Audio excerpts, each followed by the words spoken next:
Kembali lagi di Belajar Kimia Channel. Pada video kali ini yang akan kita pelajari yaitu mengenai konfigurasi elektron. Pada konfigurasi elektron di materi kali ini yang dibahas yaitu berdasarkan teori dari atom mekanika kuantum atau berdasarkan bilangan kuantum yang sudah pernah kita pelajari di video sebelumnya. Nah, berdasarkan konfigurasi elektron menurut teori atom mekanika kuantum kali ini, yaitu dalam penyusunan konfigurasi elektronnya itu didasarkan pada 3 aturan utama. Pada aturan yang pertama yaitu mengenai larangan Pauli, yang kedua adalah aturan Hahn, dan yang ketiga adalah mengenai prinsip Aufbau. Sekarang kita bahas satu persatu dahulu. Oke, berdasarkan aturan utama, yang pertama yaitu mengenai larangan Pauli. Jadi, menurut dari asas larangan Pauli ini, tidak ada 2 elektron, ini saya singkat ya, elektronnya saya singkat jadi E-, tidak ada 2 elektron dalam atom yang sama yang dapat memiliki 4 bilangan kuantum yang sama. Jadi intinya adalah bahwa di satu orbital itu maksimal hanya berisi 2 elektron dengan spin yang berlawanan. Oke, kita ambil contoh misalnya nih. Kita ambil contoh misalnya ada 2 He, jadi helium memiliki 2 atom. Konfigurasi elektronnya jadi 1s2. Jadi untuk s orbitalnya adalah 1. Kita buat sini 1, yang ini 1. Nah, yang satu, yang betul itu yang mana? Yang ini, 2 elektron ini kita isikan di dalam orbitalnya. Ada 2, satu spinnya ke atas, satu spinnya ke bawah. Sedangkan yang ini, spinnya sama-sama ke atas. Jadi yang menurut dari larangan Pauli itu yang tidak betul adalah yang ini. Yang betul adalah yang ini. Jadi dalam satu orbital itu memiliki spin yang berbeda arahnya. Yang satu arah ke atas, yang satu ke bawah. Oke, sekarang ke aturan yang kedua, yaitu aturan Hahn. Jadi di aturan Hahn ini pengisian orbital dengan tingkat energi sama mula-mula diisi secara paralel. Untuk menempati orbitalnya, baru mengisi satu orbital yang lain itu secara berpasangan. Oke, kita ambil contoh, misalnya di sini ada 3p4. Oke, di sini saya akan menunjukkan perbedaan aturan Hahn yang benar. Di sini ada subkulitnya P. Subkulit P memiliki orbitalnya ada 3. Oke, di sini saya buat ada 2. Di sini orbital P, sini orbital P. Kita akan tunjukkan yang mana yang benar dan salah. Diisi dengan 4 elektron. Jadi kalau yang di sini cara pengisiannya begini, 1, 2, dia belum penuh langsung udah ke bawah spinnya. Sedangkan yang ini dia 4 elektronnya diisi dengan 1, 2, 3. Setelah selesai penuh orbitalnya baru dia mengisi ke orbital yang pertama tadi untuk mengisi spin yang ke bawahnya. Jadi 4, 1, 2, 3, 4. Sedangkan yang ini dia orbitalnya belum penuh tapi sudah mengisi ke orbital yang selanjutnya. Jadi yang ini yang salah, sedangkan yang ini betul. Jadi cara pengisiannya begitu. Harus penuh dulu, yang spinnya ke atas semua. Setelah penuh baru kembali lagi ke orbital yang di depannya dengan spin yang ke bawah sesuai dengan jumlah elektron yang diinginkan. Oke, di aturan yang ketiga yaitu mengenai prinsip Aufbau. Jadi Aufbau itu berasal dari bahasa Jerman yang berarti penyusunan. Jadi di prinsip Aufbau itu sendiri yaitu pengisian elektron dalam orbital itu dimulai dari subkulit dari yang tingkat energinya rendah ke tingkat energi yang tinggi. Contohnya nih, contohnya ada 1s2 yang paling terendah, baru ke 2s2, 2p6, 3s2, terus ada 3p6 dan seterusnya. Jadi dari tingkat energi yang rendah ke tingkat energi yang tinggi. Nah, pada prinsip Aufbau ini akan kita bahas lebih detail lagi. Oke, sekarang kita akan membahas lebih dalam yaitu mengenai penulisan konfigurasi elektron mengenai prinsip Aufbau tadi. Jadi di sini ada penyusunannya supaya mudah kalian mengingatnya. Kita buat seperti ini. Ini ada 1, 2, 3, 4, 5, 6, 7. Di sini dibuat S. Ini untuk subkulit S semua sampai 7. Setelah itu di sini 2, 3, 4, 5, 6, 7. Yang ini khusus untuk subkulit P. Oke, ini cara supaya kalian lebih mudah untuk memahaminya. Jadi di sini ini adalah urutan pengisian elektron dalam subkulit atom. Jadi urutan pada pengisian elektron ini akan ditunjukkan oleh arah tanda panah. Jadi pengisiannya urutannya sesuai dengan tanda panah. Perlu diingat sebelumnya, kalau S, kemarin kita sudah belajar, S itu memiliki jumlah elektron maksimumnya adalah 2, sedangkan P adalah 6, D adalah 10, sedangkan F adalah 14. Jadi kalian isikan semua jumlah maksimum S ini adalah 2 pangkatnya. Terus di sini P adalah 6, D 10, dan F adalah 14. Oke, sekarang kita mulai mengurutkan dari pengisian orbital yang dari tingkat energi yang rendah ke tingkat energi yang paling tinggi. Jadi urutannya sesuai dengan tanda panah ini. Yang pertama tanda panahnya ke 1s2. Kita buat di sini 1s2. Terus selanjutnya ke sini 2s2. Terus tanda panahnya ke sini sesuai dengan tanda panahnya. Baru ke sini 2p6, baru ke 3s2. Selanjutnya ke 3p6, baru ke 4s2. Terus ke sini 3D10, 4P6, 5S2, baru ke sini lagi 4D10, 5P6, 6S2, baru 4F14, 5D10, 6P6, 7S2. Jadi penulisannya sesuai dengan arah tanda panah.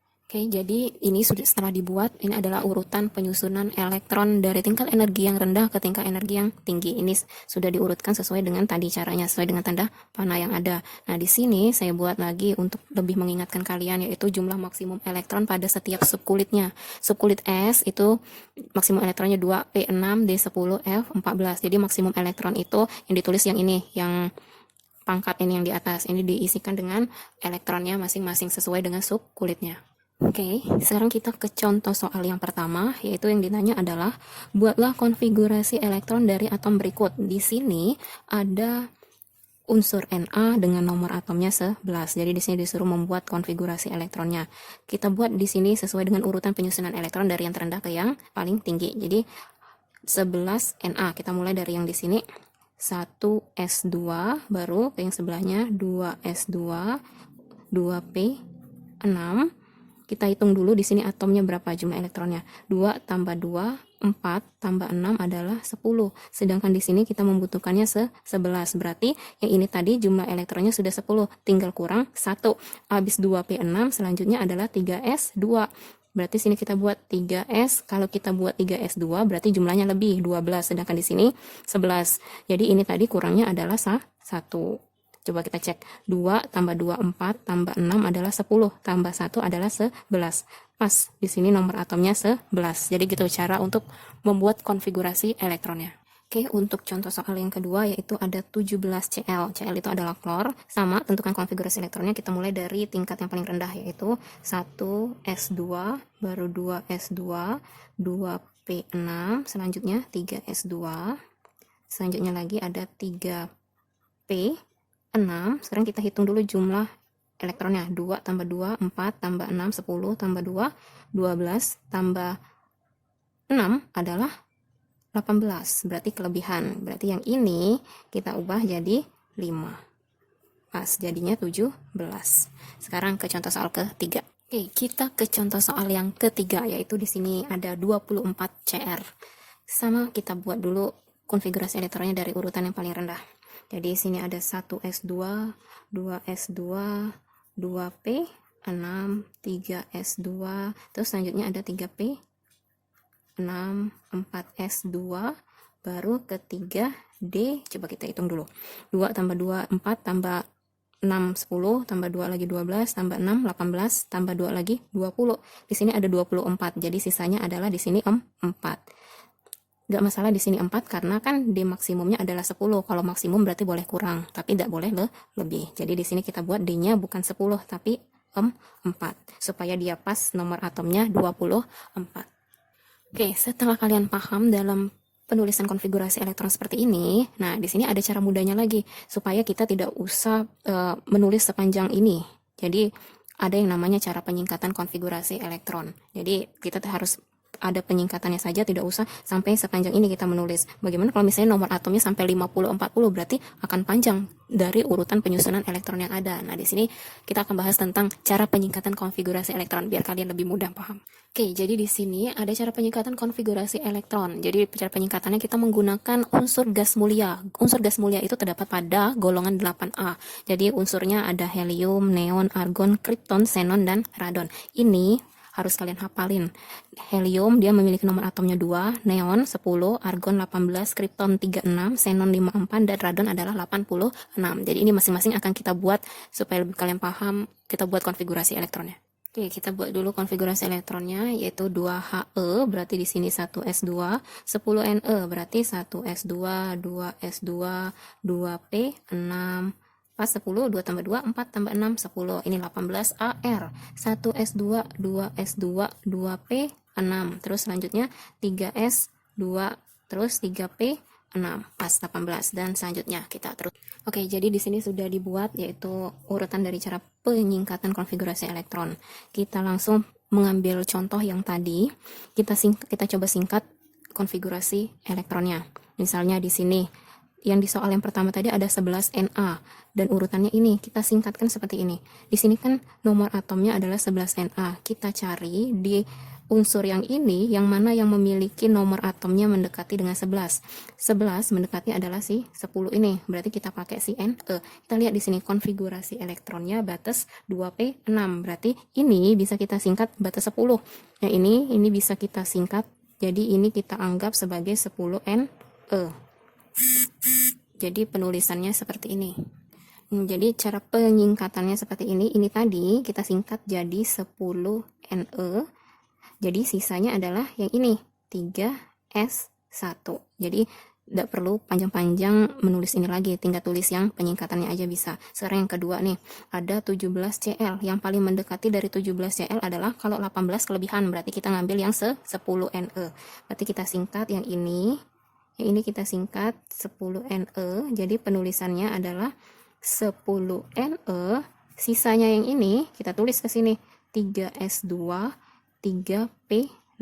Jadi begitu penyingkatannya. Lebih singkat dan menghemat waktu. Yang ini sekarang 24Cr. 24 ini yang paling mendekati adalah ke 18Ar. Berarti kita ambil yang batas 18 yaitu ke sini.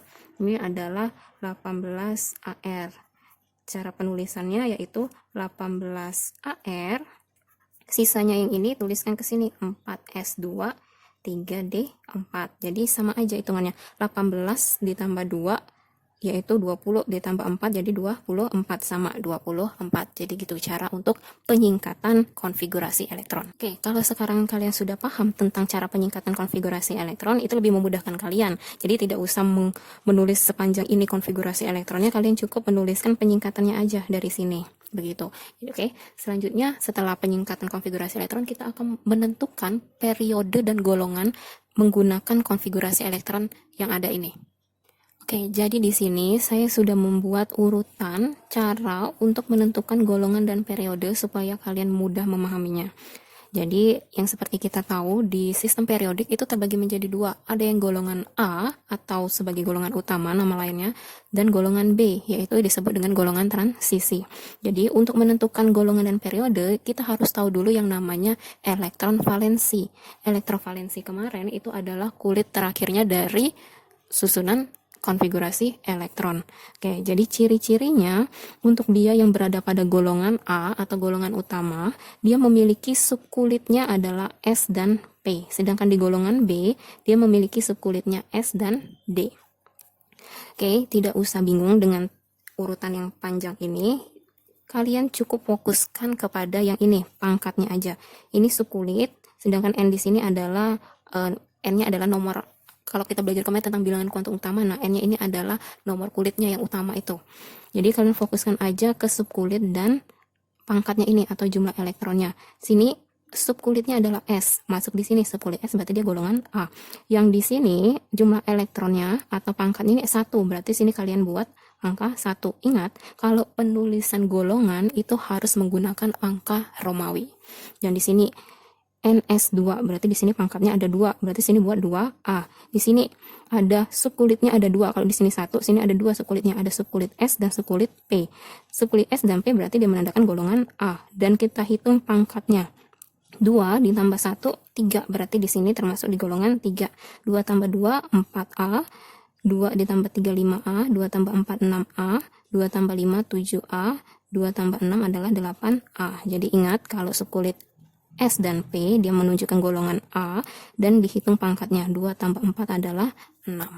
Oke, sedangkan untuk yang golongan transisi atau golongan B hampir sama, tapi bedanya adalah dia menggunakan subkulitnya S sama D. Kalau jadi ciri-cirinya kalau dia S sama D, dia merupakan termasuk di golongan B. SD berarti dia golongan B. Hitung pangkatnya, 2 ditambah 1 adalah 3, berarti dia termasuk di golongan 3B. Masih sama, nulisnya harus pakai angka Romawi. 2 tambah 2, 4, 2 tambah 3, 5, 2 tambah 4, 6B, 2 tambah 5 adalah 7B. Nah, perbedaannya adalah kalau di golongan B, yang untuk yang jumlah elektronnya 2 tambah 6 kan 8. Nah, dari urutan 8 sampai dengan 10 jumlah elektronnya ini kita anggap dia sebagai golongan 8B.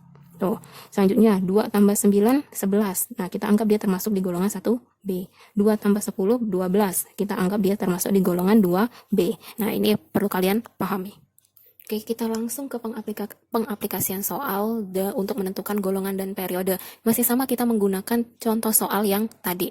Pertama-tama, untuk menentukan golongan dan periode, kalian harus tahu dulu yang mana yang elektrovalensinya. Elektrovalensi adalah kulit terluar. Lihat saja kulit yang paling terakhir. Berarti yang terakhir yang ini disebut dengan elektron valensinya. Ingat ya, kulit yang terakhir itu adalah elektron valensi. Oke, kita lihat contoh yang pertama ini ada 11 Na. Tadi kita sudah mengetahui konfigurasi elektronnya. Nah, kita ambil yang ini cara penyingkatannya tadi yang lebih singkat. Nah, yang ini kita lihat elektrovalensinya 3S1. Kita lihat di sini S itu menandakan dia subkulitnya termasuk di golongan utama karena dia masuk di sini NS1. 3S1. N ini maksudnya adalah yang ini, angka 3 ini. 3 ini adalah si N. S1. Berarti ciri-cirinya S N1 ini termasuk di golongan A. Kita buat sini ini golongan A. Lihat, hitung pangkatnya. Elektron di sini adalah 1, berarti di sini buat 1A. Pakai angka Romawi. Periodenya dilihat dari yang ini, N-nya, yang ini. Berarti periode ke-3. Selesai. Oke, contoh soal yang kedua yaitu 17Cl. Ini tadi konfigurasi elektronnya. Kita harus tahu dulu elektrovalensinya. Ini kulit terakhirnya. Ini elektron valensi.